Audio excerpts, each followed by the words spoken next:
Assalamu alaikum wa rahmatullahi wa barakatuh. Siku ya leo nimefurahika nikatembelea wanafunzi katika kituo cha mayatima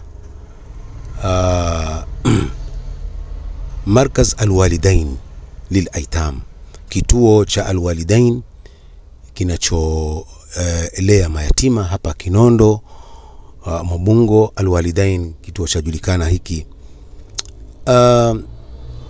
Ni katika ziara zangu za da'wa, jaula za da'wa,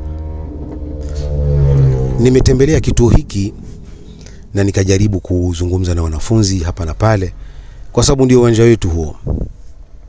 Ndio hawa wanafunzi nawaona hapa, mashallah, wamevaa kupendeza, na nashajiisha kwamba madrasa ziwe na sare. Ile sare ni inaleta pambo fulani, inaleta heshima fulani. Alafu la zaidi insecurity, sare ni security. Yani kila mwanafunzi akivaa nguo yake hujui ni mwanafunzi wa madrasa ya wapi, lakini akivaa sare pia ni rahisi.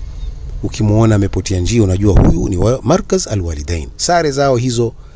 Alafu wasichana wanavaa maboiboi. Ni katika udadisi wetu tumesoma hapa, tumeulizana, nikawauliza mnasoma masomo mangapi, wakanielezea masomo 5 6 hivi, maana wako klasi mbalimbali hawa, mustawa mbalimbali. Wengine wakaniambia tutasoma fiqh, wengine tauhidi, wengine nahwu, wengine lugha, hadithi wa hakadha sira. Nikawauliza somo la kwanza kabisa ambalo kwamba Muislamu au mwanafunzi alizingatie katika masomo haya ni somo gani? Basi rai zikatoka mbalimbali. Mwingine akasema hadithi, mwingine akasema lugha, mwingine akasema tauhid. Haya matatu. Nikawauliza ebu wale wengine nani amepata katika somo la kwanza ambalo kwamba alizingatia mwanafunzi na Muislamu? Mmoja akasema ni tauhid, wenzake akasema amepata. Nikawauliza kwa nini, wakasema kwa sababu tauhidi ndio mwongozo. Tauhidi ndio somo ambalo kwamba Muislamu anajua ibada zake, Muislamu ajue Mola wake. Kwa sababu asema mwenye kusema awwalu wajibin ala al-insani ma'rifatul ilahi bittiqani. Wajibu wa kwanza kwa Muislamu, ala al-insani, kwa mwanadamu Muislamu, ma'rifatul ilahi ni kujua Mola wake bittiqani, kisawa sawa. Nikamwambia mmepata, na ni kweli kabisa. Yani Qur'an ndio tauhid.